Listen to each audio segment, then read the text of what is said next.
Hello, hello mga idol. Good morning, good morning, good morning. Ayan kami mga idol. Tawag nito. Kalalabas lang namin sa opisina dahil inayos yung aming tawag nito ATM. Pwede na tayo makapagpadala kasi nandyan na yung ano natin. Bank account inayos. Kahit wala yung card, nandyan na yung ano natin, ibang number.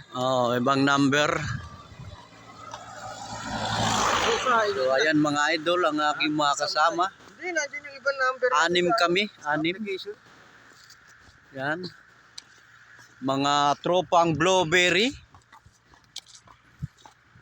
And okay na po yung aming itim. Baka bukas or sa Friday lalabas yung aming itim. Bangko mo kuya sa Gcash. Yan. Yung asawa ko may bangko yun eh. Bangko yun. So para hindi kami mahirapan padala or kahit pa paano kumikita ng konti sa mga sideline na aming ginagawa dito habang inaantay namin ang aming mga documents as a trailer driver mga idol. Ayan. Ayan si Mr. Dakanay. Yan. Buhay tapang ng Caloocan. Buhay tapang ng Caloocan. Si White Ninja. Ronnie Boy ng Tondo. Hoy! Buhay tapang ng Tondo. Ayan, pupunta kami doon sa kung saan yung iniwan namin kahapon na inarbisan at doon ulit kami pupwesto, no mga idol. Ayan.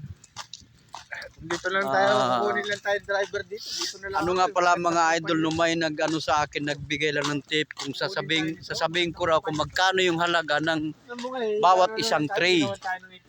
Yan. Di kasi parehas yun mga idol. Yung medyo maliit siya is 15 zloty. Yung medyo malaki na tray, tapos nilalagyan ng maliliit na plastic na ganun lang kalalaki, doon ibubuhos yung berry, 20 zloty. So, sa isang araw makaka 10, 8 box ka, 12, 13 ganun. Kahapon may naka-13 sa amin, ako naman naka-12 ako. So kung susumahin mo yon sa 20 ang bawat isang box, mayroon kang 240 zloty. Yan, 240 zloty. Sa loob ng ilang oras yun? 8 hours, no? 8 hours. 8 hours. 8 hours, yan.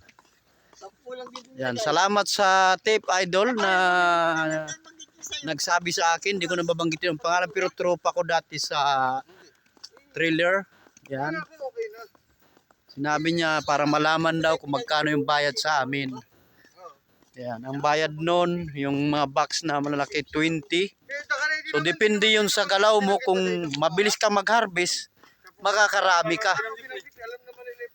Kung mabilis ka mag-harvest, mga ibang lahi dito mahigit 20 sila sa isang araw pero 2 tao sila nun. Kami solo lang. So mas mabilis pa rin kami mga idol dahil isang tao lang nakaka-13, 12 o 11, ganyan. So ayos na rin. Kaso lang itong part-time job namin ito hindi talaga kaya tinawag na part-time job. Ibig sabihin hindi siya tatagal talaga. 2 months lang, 2 months. At least nakakuha kami ng pang-budget namin kahit paano makapagpadala ng konti sa pamilya para panggastos at saka panggastos na rin namin dito pati sa aming mga documents. Ayan, so maraming salamat mga idol sa walang sawang panunod ng aking vlogs. Sa mga solid followers ko dyan, shout out sa inyong lahat. Ayan. Ninja ng Tondo. Ninja ng Tondo. Yan sa mga solid followers ko, shout out sa inyong lahat. I love you all. Bye-bye.